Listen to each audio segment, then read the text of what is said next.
ಬಳ್ಳಾರಿ ಜಿಲ್ಲೆಯ ಕಂಪ್ಲಿ ಪಟ್ಟಣದ 4ನೇ ವಾರ್ಡ್ನಲ್ಲಿ ಭಾನುವಾರ ಸಿಲಿಂಡರ್ ಸ್ಫೋಟ ಸಂಭವಿಸಿ ಮನೆಗೆ ವ್ಯಾಪಕ ಹಾನಿಯಾಗಿದೆ. ಕಾಂಗ್ರೆಸ್ ಕಾರ್ಯಕರ್ತ ಯಲ್ಲಪ್ಪ ಅವರಿಗೆ ಸೇರಿದ ಮನೆಯಲ್ಲಿ ಈ ಅವಘಡ ಸಂಭವಿಸಿದ್ದು, ಸ್ಫೋಟದ ತೀವ್ರತೆಗೆ ಮನೆಯಲ್ಲಿದ್ದ ಸಾಮಾನುಗಳು ಸಂಪೂರ್ಣ ಸುಟ್ಟು ಕರಕಲಾಗಿವೆ. ಮಾಹಿತಿ ಪ್ರಕಾರ ಮನೆಯಲ್ಲಿ ಅಡುಗೆ ಅನಿಲ ಸಿಲಿಂಡರ್ ಸ್ಫೋಟಗೊಂಡ ಪರಿಣಾಮ ಕ್ಷಣಾರ್ಧದಲ್ಲೇ ಬೆಂಕಿ ವ್ಯಾಪಿಸಿಕೊಂಡು ಮನೆಯನ್ನ ಆವರಿಸಿತ್ತು. ಬೆಂಕಿಯ ಕಿನ್ನಾಲಿಗೆಗೆ ಮನೆಯ ಮೇಲ್ಛಾವಣಿ ಸಂಪೂರ್ಣ ಸುಟ್ಟು ಹೋಗಿದ್ದು, ಒಳಗಿದ್ದ ಪೀಠೋಪಕರಣಗಳು, ಗೃಹೋಪಯೋಗಿ ವಸ್ತುಗಳು ಹಾಗೂ ಇತರೆ ಸಾಮಾನುಗಳು ಭಸ್ಮವಾಗಿವೆ. ಸಿಲಿಂಡರ್ ಸ್ಫೋಟದ ಭಾರೀ ಸದ್ದಿಗೆ ಸ್ಥಳೀಯರು ಆತಂಕಗೊಂಡು ಹೊರಗೆ ಓಡಿ ಬಂದರು. ಘಟನೆ ನಡೆದ ತಕ್ಷಣ ಅಗ್ನಿಶಾಮಕ ದಳಕ್ಕೆ ಮಾಹಿತಿ ನೀಡಲಾಗಿದ್ದು, ಸಿಬ್ಬಂದಿ ಸ್ಥಳಕ್ಕೆ ಧಾವಿಸಿ ಬೆಂಕಿ ನಂದಿಸಲು ಹರಸಾಹಸ ಪಟ್ಟರು. ಕೆಲಕಾಲ ಕಾರ್ಯಾಚರಣೆ ನಡೆಸಿದ ಬಳಿಕ ಬೆಂಕಿಯನ್ನ ನಿಯಂತ್ರಣಕ್ಕೆ ತಂದು ಮತ್ತಷ್ಟು ಅನಾಹುತ ತಪ್ಪಿಸಲಾಯಿತು. ಅಗ್ನಿ ಅವಘಡದಿಂದ ಮನೆಗೆ ಲಕ್ಷಾಂತರ ರೂಪಾಯಿ ನಷ್ಟ ಸಂಭವಿಸಿರಬಹುದು ಎಂದು ಅಂದಾಜಿಸಲಾಗಿದೆ. ಘಟನೆಯಿಂದ ಸುತ್ತಮುತ್ತಲಿನ ಮನೆ ನಿವಾಸಿಗಳಲ್ಲೂ ಕೆಲಕಾಲ ಭಯದ ವಾತಾವರಣ ನಿರ್ಮಾಣವಾಗಿತ್ತು.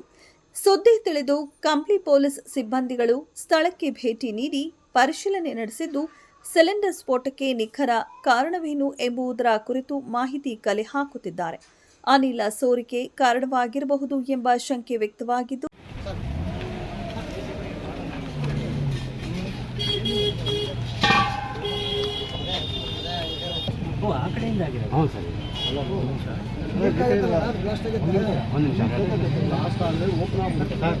ಬ್ಲಾಸ್ಟ್ ಆದರೆ ಓಪನ್ ಆಗ್ತದೆ ಸರ್.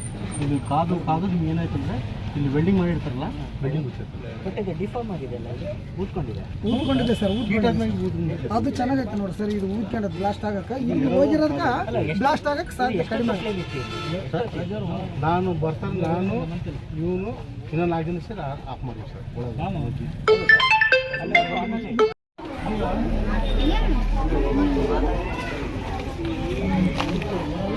ಮಾತಾಡು.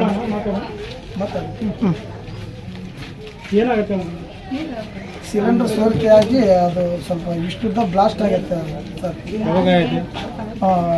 ಒಂದು ಗಂಟೆ ಕೆಳಗಾಗಿದೆ. ಮನೇಲಿ ಏನೇನು ಸುಟ್ಟು ಕರಕಲಾಗಿದೆ? ಮನೆಯಾಗ 2 ಗ್ಯಾಸು ಬ್ಲಾಸ್ಟ್ ಆಗಿವೆ. ಅಂದರೆ ಅವು ಓಪನ್ ಆಗಿ ಇದಾಗ್ಯಾವ. ಇಷ್ಟುದ್ದ ಬ್ಲಾಸ್ಟ್ ಆಗುತ್ತೆ. ಆಮೇಲೆ ಗಾಡ್ರೇಜು, ಫ್ರಿಜ್ಜು, ಟಿವಿ, ಕುರ್ಜಿ ಸಾಮಾನುಗಳು ಎಲ್ಲ ಇದಾವೆ. ಮನೇಲಿ ಯಾರು ಇದ್ದಿಲ್ಲ? ಮನೆಗೆ 2 ಮೊಬೈಲ್ ಕೂಡ ಅದ್ರಾಗ ಸ್ವಲ್ಪ. ಮನೆಗೆ ನನ್ನ ಮಕ್ಕಳು 3, ನಮ್ಮ ಹೆಣ್ಮಕ್ಳು ಇದ್ರು 4 ಜನ.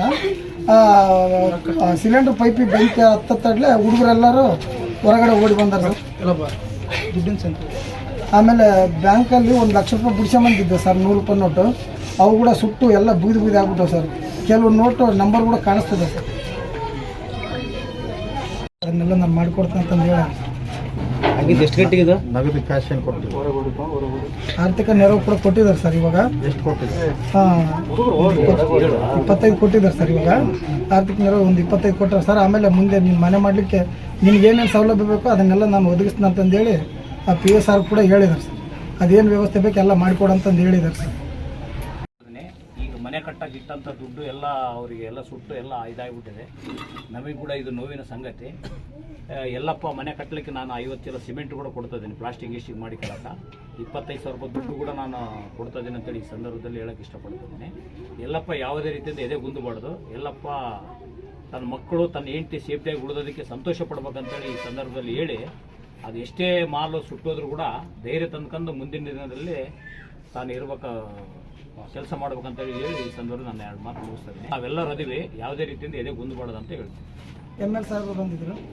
ಆಮೇಲೆ ತಹಸೀಲ್ದಾರ್ ಸಾರ್ ಕೂಡ ಬಂದಿದ್ರು. ಪೊಲೀಸರು ಬಂದಿದ್ರು. ಪೊಲೀಸ್ ಇಲಾಖೆಯವರು ಕೂಡ ಬಂದಿದ್ರು ಸರ್. ಅಗ್ನಿಶಾಮಕ ದಳ ಬರುತ್ತೆ. ಅಗ್ನಿಶಾಮಕ ದಳ ಬಂದು ಕೂಡ ಎಲ್ಲ ನೆನೆಸೋಗಿ ಸರ್. ಎಲ್ಲ ಈಗ ಮನೆ ಕಟ್ಟಾಗಿ ಇಟ್ಟಂಥ ದುಡ್ಡು ಎಲ್ಲ ಅವರಿಗೆ ಎಲ್ಲ ಸುಟ್ಟು ಎಲ್ಲ ಇದಾಗಿಬಿಟ್ಟಿದೆ. ನಮಗೆ ಕೂಡ ಇದು ನೋವಿನ ಸಂಗತಿ. ಎಲ್ಲಪ್ಪ ಮನೆ ಕಟ್ಟಲಿಕ್ಕೆ ನಾನು 50 ಚೀಲ ಸಿಮೆಂಟ್ ಕೂಡ ಕೊಡ್ತಾ ಇದ್ದೀನಿ, ಪ್ಲಾಸ್ಟಿಕ್ ಗೀಸ್ಟಿಕ್ ಮಾಡಿ ಕೇಳಕ್ಕ 25,000 ರೂಪಾಯಿ ದುಡ್ಡು ಕೂಡ ನಾನು ಕೊಡ್ತಾ ಇದ್ದೀನಿ ಅಂತೇಳಿ ಈ ಸಂದರ್ಭದಲ್ಲಿ ಹೇಳಕ್ಕೆ ಇಷ್ಟಪಡ್ತಿದ್ದೀನಿ. ಎಲ್ಲಪ್ಪ ಯಾವುದೇ ರೀತಿಯಿಂದ ಎದೆ ಗುಂದಬಾರ್ದು. ಎಲ್ಲಪ್ಪ ತನ್ನ ಮಕ್ಕಳು, ತನ್ನ ಹೆಂಡತಿ ಸೇಫ್ಟಿಯಾಗಿ ಉಳಿದೋದಕ್ಕೆ ಸಂತೋಷ ಪಡ್ಬೇಕಂತೇಳಿ ಈ ಸಂದರ್ಭದಲ್ಲಿ ಹೇಳಿ, ಅದು ಎಷ್ಟೇ ಮಾಲು ಸುಟ್ಟೋದ್ರೂ ಕೂಡ ಧೈರ್ಯ ತಂದ್ಕೊಂಡು ಮುಂದಿನ ದಿನದಲ್ಲಿ ತಾನು ಇರ್ಬೇಕು, ಕೆಲಸ ಮಾಡ್ಬೇಕಂತೇಳಿ ಹೇಳಿ ಈ ಸಂದರ್ಭ ನಾನು 2 ಮಾತು ಮುಗಿಸ್ತಾ ಇದ್ದೀನಿ. ನಾವೆಲ್ಲರೂ ಅದೀವಿ, ಯಾವುದೇ ರೀತಿಯಿಂದ ಎದೆ ಗುಂದಬಾರ್ದು ಅಂತ ಹೇಳ್ತೀನಿ. ML ಸಾಹೇಬರು ಬಂದಿದ್ರು. ಆಮೇಲೆ ತಹಸೀಲ್ದಾರ್ ಸಾರ್ ಕೂಡ ಬಂದಿದ್ರು. ಪೊಲೀಸರು ಬಂದಿದ್ರು. ಪೊಲೀಸ್ ಇಲಾಖೆಯವ್ರು ಕೂಡ ಬಂದಿದ್ರು ಸರ್. ಅಗ್ನಿಶಾಮಕ ದಳ ಬಂದ ಆ ಅಗ್ನಿಶಾಮಕ ದಳ ಬಂದು ಕೂಡ ಎಲ್ಲ ನಂದಿಸಿ ಹೋಗ್ಯಾರ ಸರ್ ಎಲ್ಲ ಆರಿಸಿ